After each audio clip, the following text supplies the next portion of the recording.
Tonight, we break down a wave of major roster moves by the Dolphins, including the official release of 8-time Pro Bowl wide receiver Tyreek Hill and what it means for a pivotal off-season in South Beach. With the franchise tag window opening Tuesday, several big-name players could be on the move. Some expected free agents may never hit the market at all. Mark joins us to take a deeper look at the key decisions looming over the next 2 weeks.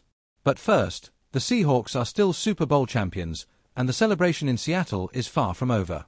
Derek Hall joins us tonight to talk about the thrill of winning a ring and how the Seahawks plan to run it back. Welcome inside the Insiders. Alongside Judy Batista, I'm Tom Pelissero. Miami reset. If you're already tired of hearing about the Seahawks as champions, or still waking up in cold sweats over how your team's season ended, here's some good news. The free agent negotiating window opens in just 3 weeks. 32 teams. Endless possibilities. And the Dolphins. They're already getting to work.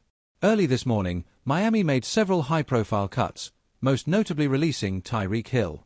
The move clears $36 million in 2026 cash off the books as Hill recovers from a serious leg injury. At 32 years old, and with uncertainty surrounding his availability for 2026, the decision became inevitable. If Hill plays next season, it won't be in Miami. He is officially a free agent.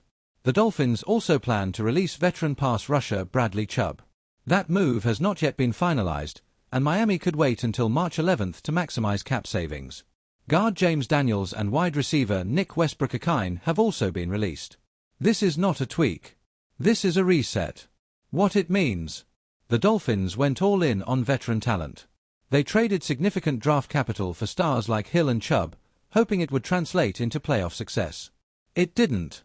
No postseason wins. No breakthrough moment. And now, a new head coach and general manager are reshaping the roster in their image. They want a draft and develop model. They want financial flexibility. And they're willing to take short-term pain for long-term stability. TUA situation. And then there's the quarterback situation.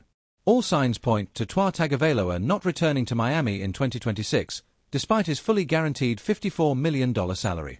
A trade is possible but complicated. A new team likely wouldn't absorb that entire salary, and Miami would face roughly $45 million in immediate dead cap. The cleaner option: release him and spread nearly $100 million in dead money over 2 seasons. Either way, it's hard to envision Tua under center in Miami next year.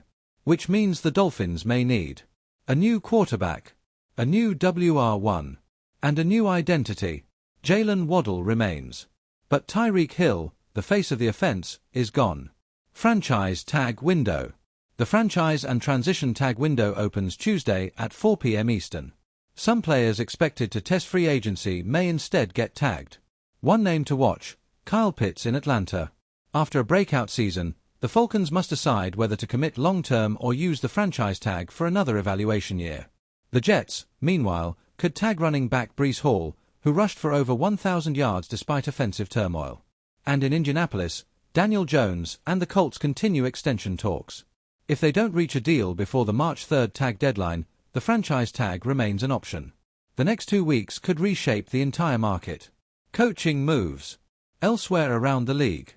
The Browns have hired Mike Ruttenberg as defensive coordinator.